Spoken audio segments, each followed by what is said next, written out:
Hello बच्चों, कैसे हैं आप? आपको याद हो तो पिछले वीडियो से हमने आंकिक प्रश्नों की एक सीरीज स्टार्ट की है, जिसमें हम पिछले वीडियो में यूनिट नंबर 4 के आंकिक प्रश्नों को समझ चुके हैं।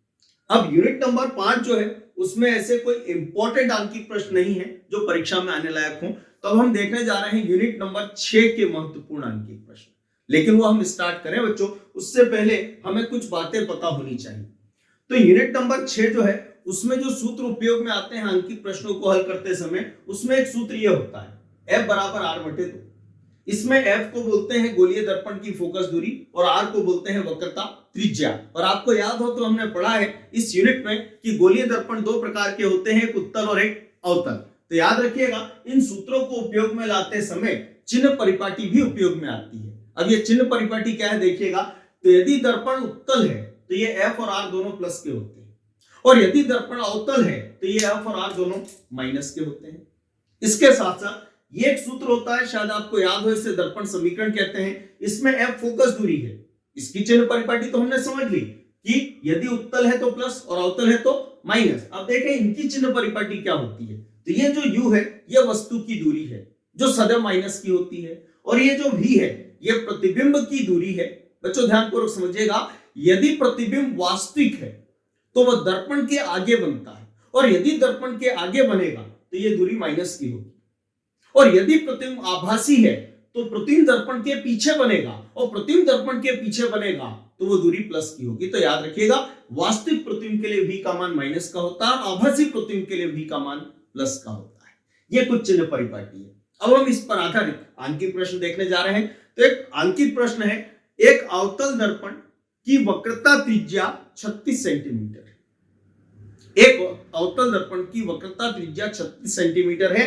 इससे 27 सेंटीमीटर दूरी पर, इससे 27 सेंटीमीटर दूरी पर 5 सेंटीमीटर लंबाई की एक मोमबत्ती रखी है।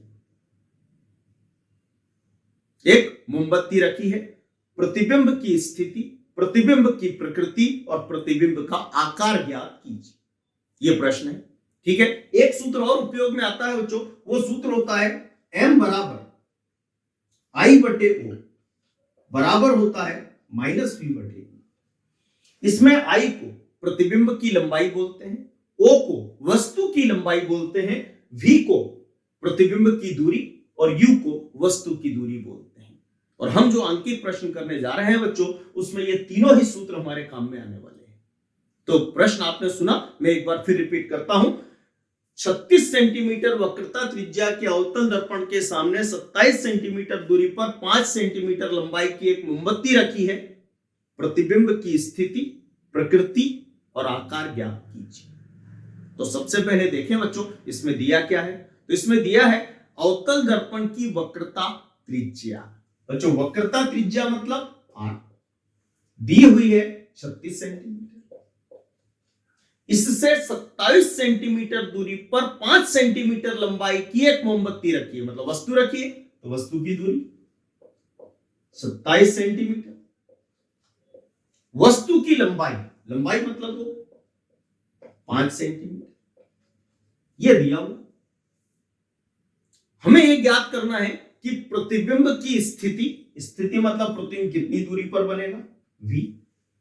प्रतिबिंब का आकार, आकार मतलब हमें I का मान ज्ञात करना है, और हमें यह भी पता लगाना है कि प्रतिबिंब की प्रकृति क्या होगी। अब प्रकृति कैसे मालूम पड़ेगी, तो ध्यानपूर्वक समझिएगा। अभी मैंने आपको समझाया कि यदि V का मान माइनस में आए तो प्रतिबिंब वास्तविक, ये उसकी प्रकृति हो गई, और यदि V का मान प्लस में आया तो प्रतिबिंब आभासी, ये उसकी प्रकृति हो गई। और इस तरीके से हम इन तीनों बातों का पता लगाएंगे, ठीक है। अब बच्चों ध्यानपूर्वक समझिएगा कि इस प्रक्रिया को हम पूरा कैसे करेंगे। तो इस सूत्र को आप ध्यान से देखें, इसका उपयोग करके हम V का मान ज्ञात कर सकते हैं। लेकिन आप ध्यान से देखिएगा कि V का मान ज्ञात करने हेतु हमें दो मानों की जरूरत है, एक U और एक F। F क्वेश्चन में नहीं है, U क्वेश्चन में है। तो इसका अर्थ क्या निकला कि हमें V का मान ज्ञात करने के लिए सबसे पहले F का मान ज्ञात करना है। उससे पहले बच्चों ध्यानपूर्वक समझिएगा, मैंने अभी आपसे कहा था कि इसमें चिन्ह परिपाटी का भी उपयोग होता है। याद रखिएगा, चिन्ह परिपाटी का उपयोग आपको वहां करना है जो मान प्रश्न में दिए गए हैं, और जो मान हमें ज्ञात करना है उसमें चिन्ह परिपाटी हमें लगाने की जरूरत नहीं है। जो उत्तर आएगा उसमें चिन्ह परिपाटी अपने आप लगी हुई आएगी। अब ध्यान से देखिएगा, वक्रता त्रिज्या दी हुई है 36 सेंटीमीटर, लेकिन दर्पण कौन सा है? तो आपने सुना हो दर्पण अवतल है, और अवतल के लिए r का मान माइनस का होता है। फिर u वस्तु की दूरी है, मैंने आपको बताया ये सदैव माइनस की होती है, तो ये काय की होगी? माइनस की। ठीक है, अब बच्चों ध्यान से देखिएगा कि ये जो वस्तु की लंबाई होती है ये हम सदैव प्लस की मान के चलते हैं। क्यों? क्योंकि वस्तु को हम सीधा रखते हैं। ठीक है बच्चों, अब सबसे पहले हम f का मान ज्ञात करें। तो मैंने सूत्र नंबर 1 अभी आपको बताया, f बराबर r/2 होता है। बच्चों r का मान -36 के बटे में 2, तो बराबर हो जाएगा -18 सेंटीमीटर। यह उस दर्पण की फोकस दूरी है। अब हमें v का मान ज्ञात करना है, तो देखिएगा कैसे ज्ञात करेंगे। 1/f बराबर 1/v प्लस 1/u। हमें मान चाहिए v का, तो इस 1/u को इधर पलट लेते हैं। यह पद प्लस का है, काय का होगा? माइनस का। इधर अकेला क्या बचेगा? 1/v, उसको पहले लिख लेते हैं। तो 1/v बराबर हो जाएगा 1/f माइनस हो जाएगा 1/u। बराबर है, मान रख देते हैं इसमें। देखिएगा 1/f का मान है बच्चों 18, वो भी काय का, माइनस, तो 18 ये माइनस, फिर चिन्ह काय का? -1/, ये क्या लिखा? u का मान 27, वो भी माइनस का, तो माइनस माइनस प्लस बटे में हो जाएंगे 27। अब 18 और 27 का हमें एलसीएम निकालना पड़ेगा, तो बच्चों ये एलसीएम आएगा 54। अब हम 18 का इसमें भाग देंगे, तो 18 × 54, 3 बार भाग गया, 3 का इस ऊपर वाले से गुणा, तो ये -3, और प्लस 27 का 54 में भाग देंगे, 2 बार जाएगा, 2 का ऊपर वाले से गुणा, 2 एकम 2। तो ध्यान से देखिएगा 1/v बराबर आएगा 3 माइनस के और 2 प्लस के, तो बचेंगे -1, और बटे में आ जाएगा 54। बच्चों हमें मान चाहिए v का, और ये मान है 1/v का, तो इसको पलट देते हैं। तो इसको पलटेंगे तो ये v बराबर हो जाएगा -54 सेंटीमीटर। इसका अर्थ क्या निकला कि प्रतिबिंब की स्थिति क्या है? तो प्रतिबिंब की स्थिति चिन्ह माइनस का है, मतलब प्रतिबिंब दर्पण के आगे बन रहा है, तो दर्पण के आगे 54 सेंटीमीटर दूरी पर प्रतिबिंब बनेगा। और चूंकि इसमें चिन्ह माइनस का है, तो स्वाभाविक है प्रतिबिंब वास्तविक होगा। यह उसकी प्रकृति हो गई। अब हमें यह पता लगाना है कि प्रतिबिंब की लंबाई क्या होगी, मतलब प्रतिबिंब का आकार क्या होगा। तो उसके लिए तीसरा सूत्र मैंने आपको बताया था, I/O बराबर होता है -v/u। ये होता, इसमें मान रख देते हैं। हमें मान I का चाहिए, तो ध्यान से देखिएगा I के बटे में ये क्या लिखा हुआ है? O का मान 5 बराबर माइनस v का मान -54, और इसके बटे में u का मान कितना है? 27। आगे हल करते हैं इसको, ध्यान से देखिएगा बच्चों। बराबर ये माइनस के 27, माइनस से माइनस कट जाएगा, तो बराबर आएगा -54, और बटे कितने होंगे? 27। ठीक है, तो बच्चों I/5 बराबर आएगा -2। हमें मान चाहिए I का, तो हम 5 का उधर क्रॉस गुणा कर देते हैं, तो I बराबर आएगा बच्चों -10 सेंटीमीटर। अर्थात जो प्रतिबिंब बनेगा वो 10 सेंटीमीटर लंबाई का बनेगा, और चिन्ह काय का है? माइनस का, मतलब प्रतिबिंब उल्टा बनेगा। और हमने पढ़ा है बच्चों यूनिट 6 में कि जो प्रतिबिंब उल्टा बनता है वो वास्तविक होता है, और वास्तविक होता है मतलब दर्पण के आगे बनता है। और ये इस पर आधारित आंकिक प्रश्न है। ठीक है बच्चों, अगला आंकिक प्रश्न हम देखते हैं।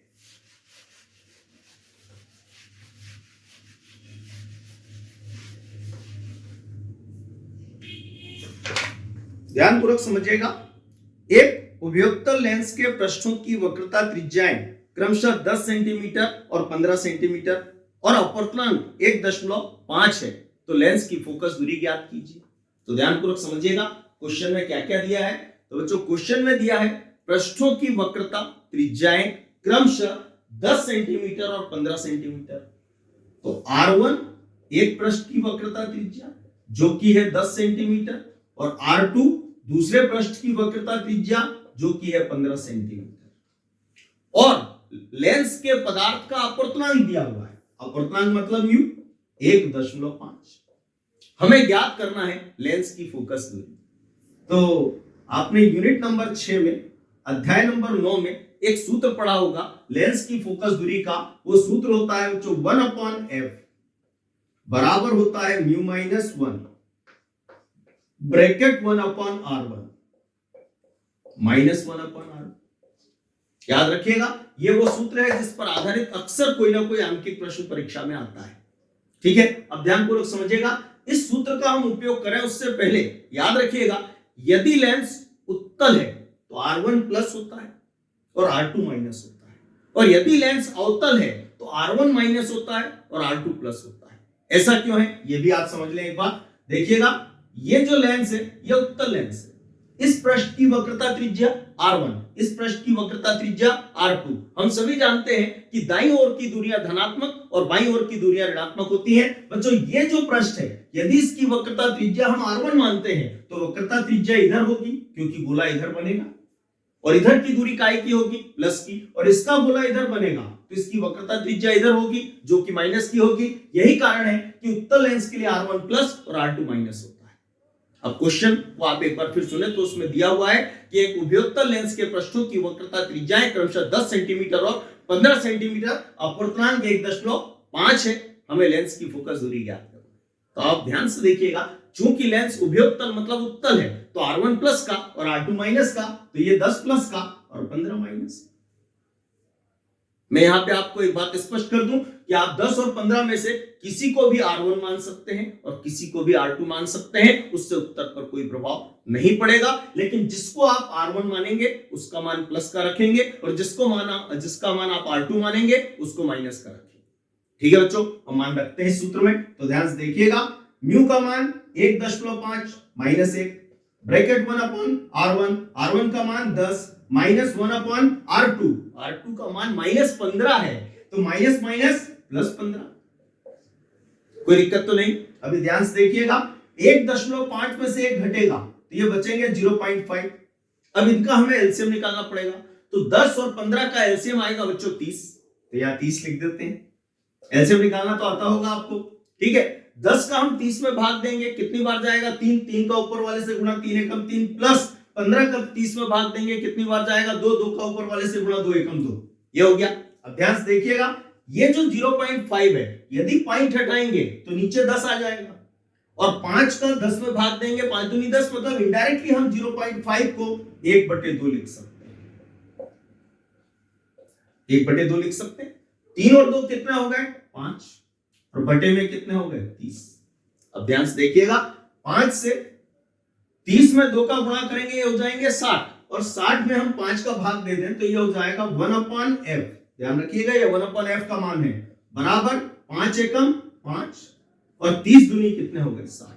बच्चों, ये मान है 1/f का, हमें मान चाहिए f का, तो इन दोनों को पलट देते हैं, तो इन दोनों को पलटेंगे तो f बराबर हो जाएगा 60 और बटे कितने हो जाएंगे, 5।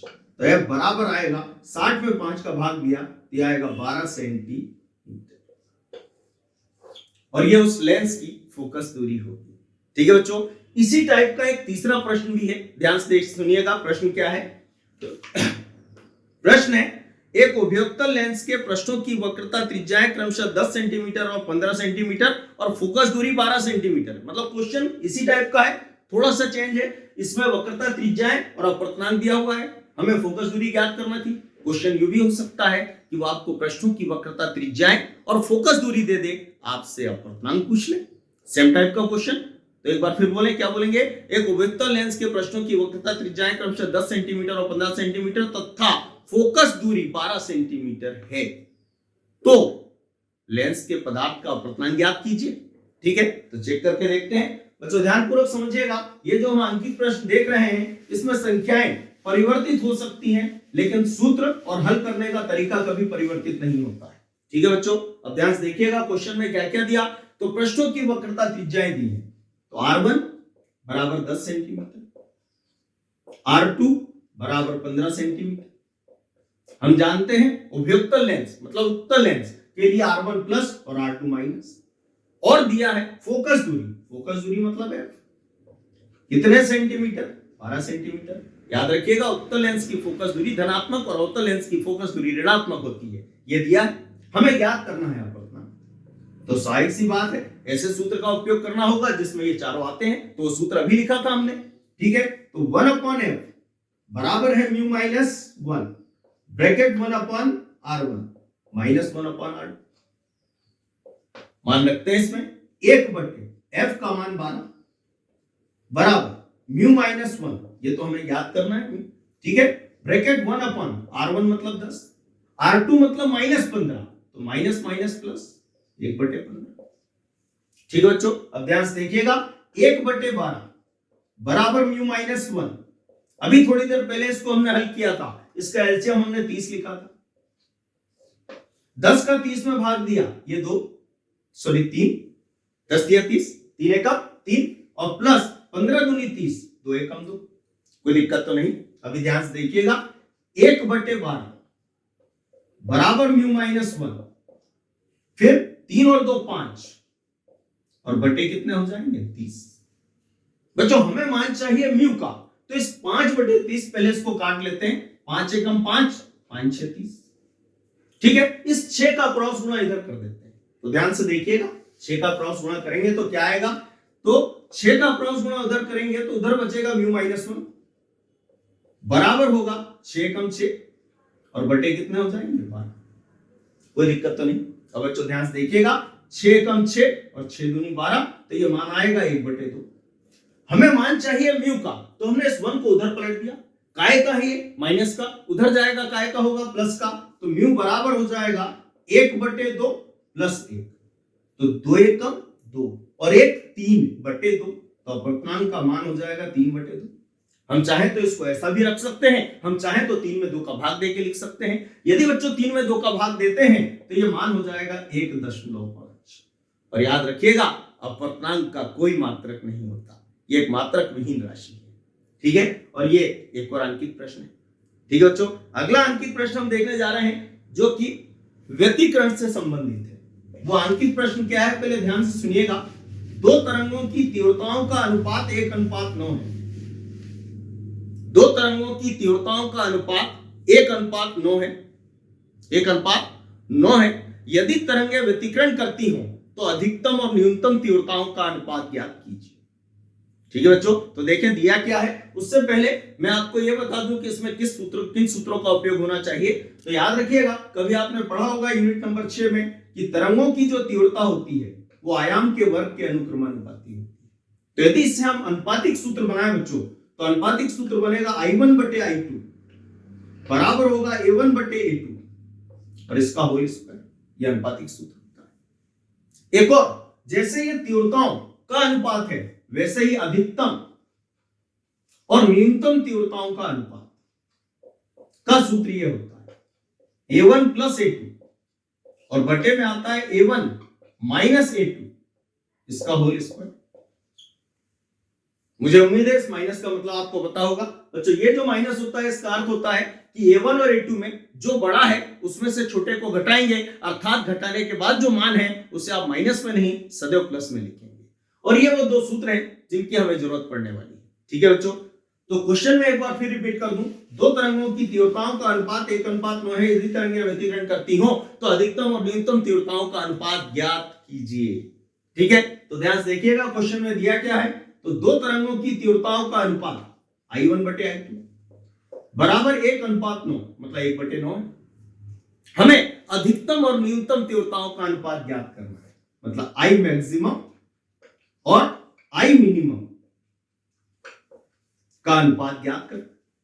तो इसके लिए हमें इनके आयाम चाहिए, या तो सेपरेट आयाम हो या आयामों का मान एक दूसरे के पदों में हो। अब देखिएगा इसको हम कैसे पूरा करेंगे। तो बच्चों I1/I2 बराबर दिया हुआ 1/9, लेकिन अभी मैंने आपको सूत्र बताया कि I1/I2 बराबर होता है A1/A2 का होल स्क्वायर, जहां A1 और A2 आयाम है। तो ध्यान से देखिएगा, A1/A2 का होल स्क्वायर बराबर हो जाएगा 1/9।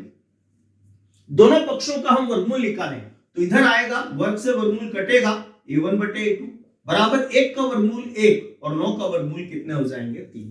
अब बच्चों ध्यान से देखिएगा, मैंने इनका क्रॉस गुणा कर दिया, तो इसका क्रॉस गुणा इधर और इसका क्रॉस गुणा इधर, तो इसका क्रॉस गुणा इधर और इसका इधर करेंगे तो डेफिनेट हमें मिलेगा A2 बराबर 3A1। ये मिल गया। अब हम चाहें तो अधिकतम और न्यूनतम तीव्रताओं का अनुपात ज्ञात कर सकते हैं, कैसे, तो ध्यान से देखिएगा। अभी सूत्र मैंने आपको समझाया था, I मैक्सिमम बटे में I मिनिमम बराबर होता है A1 प्लस A2 और इसके अपॉन में A1 माइनस A2 इसका होल स्क्वायर।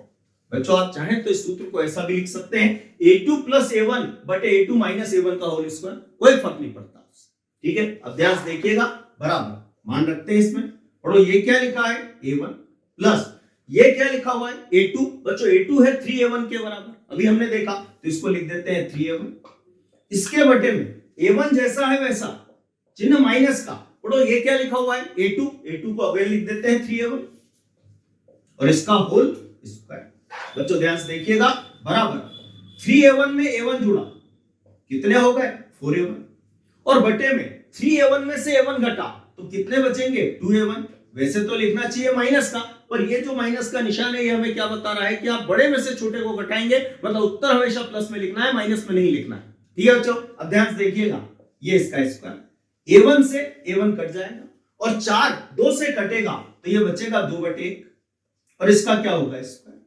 ठीक है बच्चों, तो ध्यान से देखिएगा, मान आएगा I मैक्सिमम बटे क्या होगा I मिनिमम बराबर, बराबर क्या आएगा तो 2 का वर्ग 4 और 1 का वर्ग 1, तो अधिकतम और न्यूनतम तीव्रताओं का अनुपात होगा 4:1। यह एक विशेष बात और याद रखिएगा बच्चों, तरंगों की तीव्रताओं का अनुपात 1:9 है, तो अधिकतम और न्यूनतम तीव्रता का अनुपात 4:1 आ रहा है। लेकिन ध्यान रखिएगा, यदि तरंगों की तीव्रताओं का अनुपात 9:1 हो तो भी अधिकतम और न्यूनतम तीव्रता का अनुपात 4:1 ही आएगा। आप हल करके देख लेना, इससे उत्तर पर कोई प्रभाव नहीं पड़ता है। ठीक है, मुझे उम्मीद है ये बात याद रहेगी। ठीक बच्चों, ये है यूनिट नंबर 6 के कुछ अंकित प्रश्न जो परीक्षा में पूछे जाने की संभावना है। ठीक है, अब अगली जो यूनिट है बच्चों, यूनिट नंबर 7 और यूनिट नंबर 8, इनमें अंकित प्रश्न बहुत कम है, तो अगला जो वीडियो आएगा उसमें हम दोनों यूनिटों के अंकित प्रश्नों को एक साथ देखेंगे। ठीक है, तो मुझे उम्मीद है ये अंकित प्रश्न आपके समझ में आए होंगे। ठीक, तो आप और इन्हें समझने का प्रयास कीजिएगा। अब आगे के जो अंकित प्रश्न है, मतलब यूनिट नंबर 7 और 8 दोनों के अंकित प्रश्न हम एक ही वीडियो में देखेंगे। और बच्चों यूनिट नंबर 9 में कोई भी अंकित प्रश्न नहीं है। ठीक है बच्चों।